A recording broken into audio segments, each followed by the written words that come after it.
जय हिंद दोस्तों, त्यागी trading tips में आपका स्वागत है।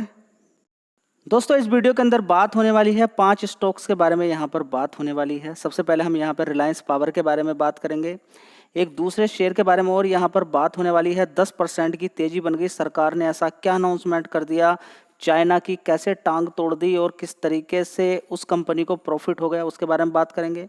साथ ही उसी शेयर के अंदर आपको एक चीज़ और देखने को मिलेगी कि रिजल्ट उतने मज़ेदार नहीं आए हैं, फिर भी तेजी क्यों बनी है, उसके बारे में यहाँ पर बात करेंगे।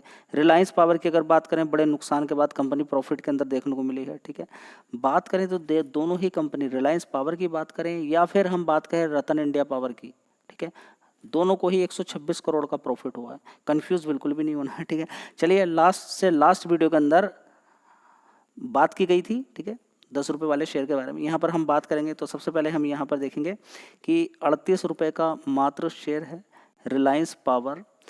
52 वीक हाई इसने कितना मारा है, एक बार सबसे पहले ये देख लीजिए, 53 रुपये का। 53 रुपये से यहाँ पर गिरा हुआ है। एक महीने के अंदर और थोड़ी सी गिरावट यहाँ पर शायद हुई थी, 38 रुपये तक यहाँ पर गिरावट है। 6 महीने का चार्ट पैटर्न देखते हैं तो अभी गिरावट यहाँ पर हुई थी शेयर के अंदर। यहाँ पर देखिए अच्छी खासी तेजी शेयर ने दिखाई थी, ऊपर तक गया और उसके बाद नीचे की साइड में 33 रुपये तक पहुँच गया था। 33 रुपये से बड़ी शानदार तरीके से इसने पैसा लोगों का फिर दोबारा से एक बार बना के दिया है। कितने परसेंट है ये देख लीजिए एक बार, ये देखिए कितना परसेंट है, 34%। तो शेयर के बारे में भी आपको जानकारी होनी चाहिए कि किस किस तरीके से उछाल मारा है, बीच बीच में गिरने के बाद अगर वो उछाल मारा तो क्यों मार रहा है। साथ में ये भी आपको नहीं भूलना है कि ये शेयर थोड़े दिनों पहले 1 रुपये 80 पैसे का था 2020 के अंदर, ये बिल्कुल नहीं भूलना है। शेयर को खरीदते समय ये बिल्कुल नहीं भूलना है कि 1 रुपये 80 पैसे का शेयर था। और साथ में ये भी कभी आपको नहीं भूलना है कि अगर इस कंपनी के रिजल्ट्स अच्छे आते रहते तो शायद ये शेयर 200 रुपये के आसपास होता है, 300 रुपये के आसपास होता। ठीक है, ये भी नहीं भूलना है। और ये भी नहीं भूलना है कि ये शेयर कभी 240 का था, गिरते गिरते कितना नीचे 1 रुपये तक पहुंच गया और 1 रुपये से ऊपर की साइड में 54 रुपये तक मारा इसने। कितना मारा, 53 रुपये 64 पैसे। और आज की डेट में ये 38 रुपये है और नीचे भी थोड़े दिन पहले 32 रुपये 33 रुपये तक गया था। तो सारा साइकिल आपको समझ में आ गया। ठीक है जी, आगे भागेगा कि नहीं भागेगा वो डिपेंड करता है कंपनी की परफॉर्मेंस कैसी चल रही है, उसको देखना होगा। मार्केट कैप आपको देखना होगा, 15,000 करोड़ का मार्केट कैप है, पी रेशियो 6 का है।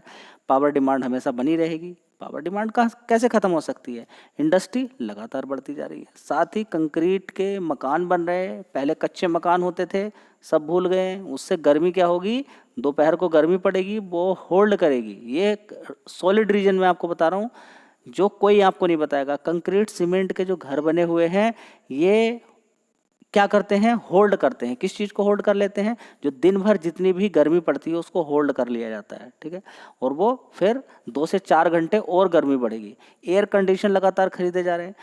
इसके अलावा अगर बात करते हैं तो इलेक्ट्रिक व्हीकल लगातार आ गए। अभी तक डीजल पेट्रोल गैस से गाड़ियाँ चलती थी, ठीक है, उसमें क्या था कि इलेक्ट्रिसिटी की कोई रिक्वायरमेंट नहीं थी। ठीक है, अभी आपके घर पे इलेक्ट्रिक व्हीकल आ गया, इलेक्ट्रिसिटी की डिमांड लगातार बढ़ती जा रही है। गर्मी जितनी ज़्यादा बढ़ेगी उतनी इलेक्ट्रिसिटी की डिमांड आगे बढ़ेगी। ठीक है, तो ग्रोथ लगातार बढ़ती जा रही है, हीट लगातार, टेम्परेचर आगे बढ़ रहा है, तो डिमांड भी लगातार आगे बढ़ती जा रही है। तो पावर सेक्टर के अंदर जो भी कंपनियां काम कर रही हैं ये तो क्लियर है कि ये सेक्टर आगे बूम करने वाला है, नहीं रुकने वाला है। पॉपुलेशन जितनी ज़्यादा बढ़ेगी उतनी ज़्यादा घर बनेंगे। आप देखेंगे शादी कितनी हो रही है, लगातार आप शादी देख रहे हैं, उनके शादी के अंदर आप देखेंगे रेफ्रिजरेटर, वॉशिंग मशीन, ये तो दिया जाना है, एयर कंडीशन दिया जाना है। ठीक है, उसमें क्या हुआ, ये सारा इस्तेमाल किया जाएगा। ठीक है, तो उसमें क्या होगा कि इलेक्ट्रिसिटी की रिक्वायरमेंट और ज़्यादा बढ़ेगी, पॉपुलेशन ज़्यादा बढ़ेगी और ज़्यादा नए घर बनेंगे। समझिए सारी चीज़ों को, जितने अच्छे समझ जाए बहुत बढ़िया बात है। ये क्लियर हो गया। चलिए अब देख लेते हैं इस कंपनी के रिजल्ट्स। दोस्तों अगर बात करते हैं रिलायंस पावर की तो 1997 करोड़ का रेवेन्यू एक साल पहले कंपनी का, उसके बाद 1992 करोड़, गिरावट 1700 करोड़। आप कहेंगे कि ये गिरावट बीच में क्यों हो जाती है। देखिए दिसंबर क्वार्टर में आप देखेंगे पंखे कम चलते हैं। देखिए 1978 करोड़, आने वाले क्वार्टर में तो और भी ज़बरदस्त प्रॉफिट देखने को मिल सकता है और ज़बरदस्त रेवेन्यू देखने को मिल सकता है। फिलहाल यहाँ पर बात करते हैं तो ऑपरेटिंग प्रॉफिट काफ़ी शानदार 590 करोड़ का, उससे पहले 482 करोड़ था, उससे पहले 376 करोड़। पिछले 2 क्वार्टर से शानदार परफॉर्मेंस देखने को मिल रही है। चलिए बहुत अच्छी परफॉर्मेंस है। सबसे मज़ेदार बात यहाँ पर आपको देखने को मिलेगी कि पिछले क्वार्टर में 42 करोड़ का प्रॉफिट था, अब इस समय कितना होगा, 126 करोड़ का रिलायंस पावर के अंदर। उससे पहले देखिए 2878 करोड़ का प्रॉफिट था। आप कहेंगे इतना बड़ा प्रॉफिट कैसे हो गया। देखिए रिजल्ट देखने आपको आने चाहिए। अदर इनकम से हुआ था 3433 करोड़ का प्रॉफिट। एक्चुअल में इतना तो रेवेन्यू भी नहीं है, टोटल इनकम भी नहीं है इतनी, आप देखेंगे इसके अंदर। ठीक है, आप देखेंगे कितनी है रेवेन्यू के अंदर कितना है 1760 करोड़। तो आप कहेंगे 1760 करोड़ तो रेवेन्यू है, इसमें से खर्चे भी निकल गए, तो ये प्रॉफिट 2878 करोड़ कैसे हो गया, ठीक है। तो उसके पीछे कारण ये है कि अदर इनकम से अच्छा प्रॉफिट हो गया। 98 करोड़ का नुकसान था, एक साल पहले देखेंगे 398 करोड़ का नुकसान था, ठीक है। उससे पहले आप देखेंगे कितने सारे क्वार्टर्स बीते हैं जिनमें नुकसान ही पोस्ट किया है किसने, रिलायंस पावर ने। अब देखिए अच्छा प्रॉफिट यहाँ पर दिखना शुरू हुआ है, ठीक है। तो आप समझ सकते हैं कि जब कुछ अच्छा होता है तो शेयर के अंदर तेजी भी देखने को मिल जाती है। तो 2 रुपये वाला शेयर 38 रुपये मिल रहा, आज भी तेजी ही है, आज भी तेजी है जी। अब हम कंफ्यूज हो गए, हमें समझ में नहीं आ रहा, समझना तो पड़ेगा आपको। देखिए अगर आपको लगे कि 2 रुपये वाला शेयर है 38 पे पहुंच गया है, ऊपर से गिरा हुआ भी है, थोड़ा हिसाब से क्या करें, गिरने का खतरा भी हो सकता है, लेकिन कभी 250 रुपये का भी शेयर था, सारी चीज़ें निचोड़ आपको देखना है, कंपनी के बारे में प्रॉफिट भी देखना है कि प्रॉफिट भी धीरे धीरे बढ़ रहा है, तब आप हिसाब लगा पाएंगे, ठीक है जी। आगे रिजल्ट खराब हो सकते हैं, खराब भी आ जाएँ, सारी चीज़ें आपको देखनी है। रिजर्व देखेंगे यहाँ पर कितना है 12,300 करोड़ का, 12,300 करोड़। कर्जा कितना है 15,000 करोड़ का। पहले कितना कर्ज होता था इस कंपनी पे, देखिए 33,000 करोड़ का। 33,000 करोड़ का कर्ज था, वो आधा कर्ज हो गया है। आधा कर्ज में देखिए इस कंपनी के एसेट्स बिके होंगे, पक्की बात है। 41,000 करोड़ का टोटल एसेट्स है, उससे पहले कितने का होता था 62,000 करोड़ का। तो कंपनी ने धीरे धीरे करके अपने एसेट्स बेच दिए और आज की डेट में 41,000 करोड़ के एसेट्स कंपनी के पास हैं। तो क्या इस कंपनी को कोई खरीद रहा होगा, तो सबसे पहले हम देखते हैं प्रोमोटर की होल्डिंग, 23% की होल्डिंग है। यहाँ पर हम देखेंगे कि ये कंपनी के अंदर एफआईज कितने होते थे 7%, उसके बाद इन्होंने 7 से 7 7 7 7 7 7 फिर 13% हो गए, 13% से फिर धीरे धीरे करके अभी 13% के आसपास ही है। तो 7% से यहाँ पर हिस्सेदारी बढ़ाई है। डीआईएस की भी अगर बात करते हैं तो देखिए बीच में गिरावट, उसके बाद फिर वो खरीदना शुरू कर दिया, ये चलता रहता है। तो एफआई डीआईएस ने अच्छी खरीदारी यहाँ पर की, जिसकी वजह से शेयर के अंदर जंप देखने को मिला है। दोस्तों अगली कंपनी होगी यहाँ पर बोरोसिल रिन्यूएबल्स। आप देखेंगे इसके अंदर तो इतनी गिरावटें और इतना सब कुछ 9 मई के अंदर भी देखेंगे कि कितनी दिक्कतें परेशानी चल रही थी। आपने देखा ना क्या दिक्कतें चल रही हैं इस समय, लड़ाई झगड़े चल रहे हैं पाकिस्तान से लेके, ठीक है, मिसाइल छोड़ी जा रही है इधर से उधर दोनों साइड में। उसके बीच में देखेंगे इतनी बड़ी तेजी बन गई है। आखिर क्यों तेजी बन गई होगी, एक वर्ड होता है एंटी डंपिंग ड्यूटी। सबसे पहले देखिए एंटी डंपिंग ड्यूटी से पहले कंपनी काम क्या करती है, ये बनाती है सोलर पैनल के गिलास, सोलर पैनल के गिलास इंडिया के अंदर, ठीक है। अब क्या होता है कि हम सोलर पैनल के गिलास यानी कि इंडिया की जो कंपनियां हैं कुछ सोलर पैनल बनाते समय बनाएंगी वे तो वो गिलास ले लेती हैं चाइना से, और कहाँ से ले लेती हैं, वियतनाम से, ठीक है। उससे क्या होता है कि ऐसी कंपनियों को बड़ा नुकसान होने का खतरा रहता है। ये कंपनियां नुकसान में चली जाएगी क्योंकि वो आसानी से थोड़े सस्ते दाम पे दे देते हैं, प्रोडक्शन बड़ा करते हैं, बड़ा बड़ा भारी प्रोडक्शन करते हैं तो सस्ते दाम पर आसानी से मिल जाता है, ठीक है।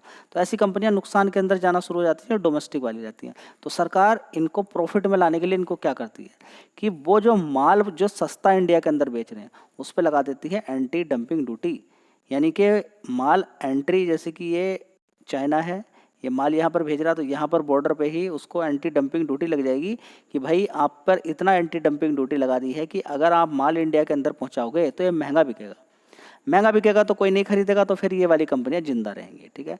मान के चलेगी चाइना की बात करें, चाइना इंडिया के अंदर बेच रहा है क्या, मोबाइल, ठीक है, सस्ता मोबाइल बेच रहा है। एक दूसरी कंपनी है वही फीचर्स में थोड़ा सा महंगा या फिर बराबर टक्कर पे बेच रही है, तो चाइना ने थोड़ा सा सस्ता कर दिया और तो वो क्या हो गया, मोबाइल बिकना शुरू हो गया। किसका, चाइना का। असर किस पर पड़ा जी, किस पर असर पड़ा, सीधा सीधा असर पड़ रहा है डोमेस्टिक वाली कंपनी पे, वो डूब जाएगी, कंपटीशन में मारी जाएगी। तो उस चीज़ को रोकने के लिए एंटी डंपिंग ड्यूटी लगाते हैं। तो दोनों देशों पे एंटी डंपिंग ड्यूटी लगा दी गई है, जिसकी वजह से यहाँ पर आज तेजी देखने को मिल रही है। ये हम कि शेयर के अंदर तेजी क्यों बनी है, आप क्लियर देख सकते हैं यहाँ पर 532 यहाँ पर लगा है और यहाँ पर देखने को मिला है एंटी डंपिंग ड्यूटी, ताकि जो हम इंपोर्ट्स करते थे चाइना और वियतनाम पर उस पर एंटी डंपिंग ड्यूटी लगा दी है, ताकि इंडिया की कंपनियां आराम से शानदार तरीके से काम कर सके, कोई दिक्कत परेशानी उनको ना हो, ठीक है।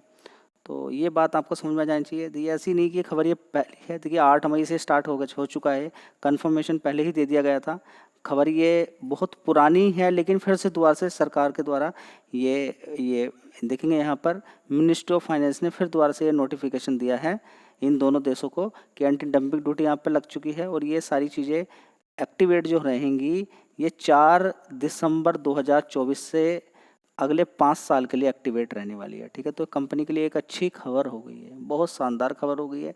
इसको लेके कंपनी के द्वारा ये बोला गया है कि ये बहुत अच्छा किया आपने, ठीक है, और अच्छा होने से हमारा फ़ायदा होता नज़र आएगा। थैंक यू बोला है सरकार को इस कंपनी ने। चलिए, मैं आपसे हमेशा एक चीज़ बोलता हूँ, देखिए न्यूज़ के आधार पर बस ये नहीं कि आप चेक नहीं करेंगे, सारी चीज़ें चेक करनी है। न्यूज़ का असर देखने को मिल गया, आप कूद जाएँ एकदम तो बड़ी गलती हो सकती है, क्योंकि कंपनी की परफॉर्मेंस भी आपको देखनी है। क्या कि मार्च 2024 के अंदर 283 करोड़ का रेवेन्यू था, उसके बाद 371 करोड़, उसके बाद 373, 361 करोड़, और अभी मार्च के अंदर देखेंगे रेवेन्यू वाइज 374 करोड़ का यहाँ पर जंप देखने को मिला है सेल्स के अंदर, ठीक है।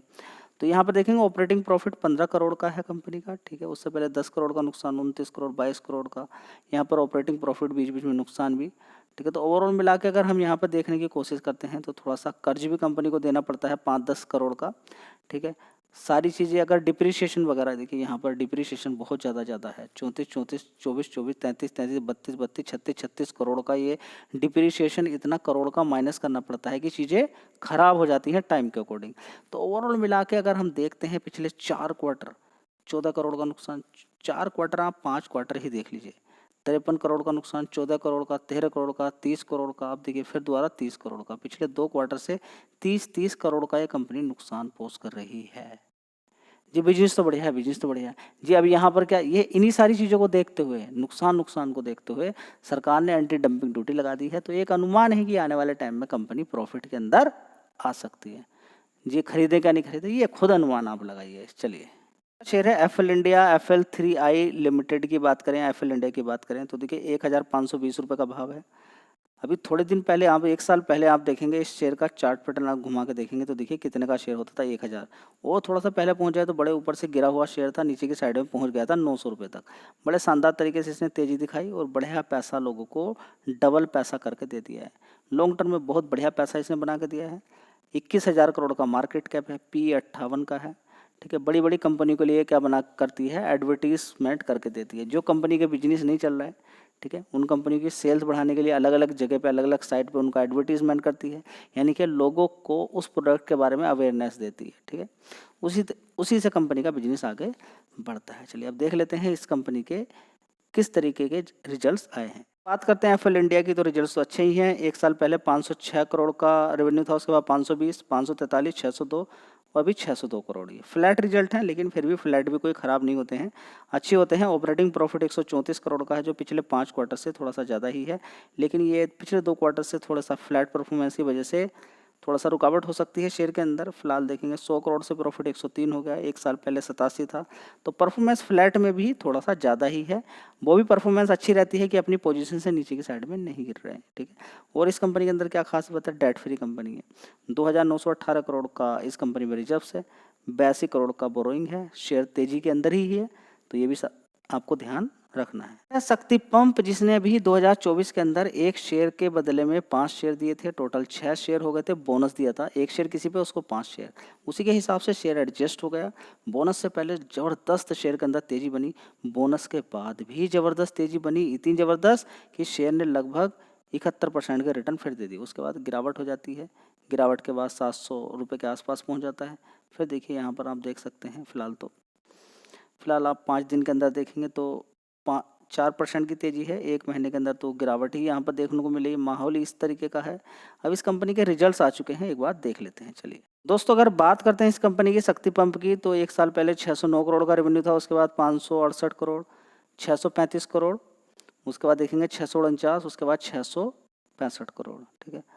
तो प्रॉफिट वाइज अगर देखें तो फ्लैट ही परफॉर्मेंस बोलेंगे, कोई खास नहीं है। शेयर इतना ऊपर रहने के बाद परफॉर्मेंस और अच्छी दिखानी चाहिए थी, लेकिन अनुमान ये लगाया जाता है कि ऐसी कंपनियों के अंदर की ग्रोथ आने वाले टाइम में और बड़ी देखने को मिलेगी, इसलिए शेयर के अंदर प्रॉफिट अगर बराबर भी रहेगा तो शेयर के अंदर लोग खरीदारी करते रहते हैं। 1 साल पहले 90 करोड़ का प्रॉफिट था, अभी 110 करोड़ का हो गया। उससे पहले वाले क्वार्टर में 104, 101, उससे पहले 93 करोड़, ठीक है। तो प्रॉफिट फ्लैट से थोड़ा सा ज़्यादा ही है। कर्ज की समस्या तो कुछ नहीं है कंपनी के अंदर, बस वो एक बार देख लीजिए। तो कर्ज को लेकर कोई दिक्कत परेशानी नहीं है, शेयर ने अच्छा खासा पैसा ऑलरेडी बना के दे दिया है, तो बड़ी गिरावट पर ही खरीदें तो अच्छा है। बोरोइंग 168 करोड़ की, कर्ज 168 करोड़ का है और रिजर्व्स 1041 करोड़ का है। चलिए, शेयर है रिलैक्सो फुटवियर, जो गिरते गिरते बहुत ज़्यादा गिर गया। पिछले 5 साल से आप देखेंगे शेयर का हाई कितना होता था कभी, ये देखिए 1400 रुपये का शेयर, आज की डेट में देखिए कितने का मिल रहा है। ठीक है, तो 52 वीक लो की लिस्ट में इस शेयर को कई बार मैंने आपको दिखाया कि ये शेयर 70% से भी ज़्यादा गिर चुका है। पिछले 1 महीने की बात करें या 6 महीने की बात करें तो 6 महीने में 45% तक नीचे गिर चुका है। गिर कर बहुत नीचे की साइड में आ चुका है। इवन की मार्केट कैप भी सिर्फ 10,000 करोड़ का इस कंपनी का रह चुका है। जी, क्या प्रॉफिट वगैरह कुछ बढ़ नहीं रहा है क्या? चलिए एक बार देख लेते हैं कि कंपनी का प्रॉफिट कैसा है। इतना गिरा हुआ 1400 रुपये वाला 1000 रुपये नीचे गिर के 400 रुपये के आसपास आपको मिल रहा है। बात करते हैं रिलैक्सो के अंदर भी इम्प्रूवमेंट देखने को मिला है। 1 साल पहले 747 करोड़ का रेवेन्यू था, उसके बाद 748 करोड़, उसके बाद 679 करोड़, उसके बाद 667 करोड़, उसके बाद देखेंगे अभी 695 करोड़। ठीक है, तो इन 2 क्वार्टर से तो कोई खास परफॉर्मेंस यहाँ पर देखने को नहीं मिल रही है। ठीक है, लेकिन फिर भी कह सकते हैं पिछले क्वार्टर से ठीक ही परफॉर्मेंस है। ठीक है, ओवरऑल मिला के ऑपरेटिंग प्रॉफिट की अगर बात करते हैं तो पिछले 3 क्वार्टर से बढ़िया शानदार 112 करोड़ का ऑपरेटिंग प्रॉफिट दिखाया है। तो ओवरऑल मिला के देखेंगे पिछले 2 क्वार्टर से तो बड़ी दिक्कत हो रही थी, या फिर पिछले 3 क्वार्टर से 44 करोड़ का प्रॉफिट, 37 करोड़ का प्रॉफिट, 33 करोड़ का प्रॉफिट, कंपनी ने 56 करोड़ का प्रॉफिट दिखा दिया है। बस ये एक अच्छी बात है। फिलहाल अगर रेवेन्यू वाइज देखेंगे तो कोई खास परफॉर्मेंस अभी देखने को नहीं मिल रही है, कोई खास इंप्रूवमेंट यहाँ पर देखने को नहीं मिल रहा है। काफ़ी समय से फ्लैट परफॉर्मेंस ही चल रही है 700-800 करोड़ तक की। ठीक है, चलिए देखते हैं आगे किस तरह की परफॉर्मेंस रहती है कंपनी के अंदर।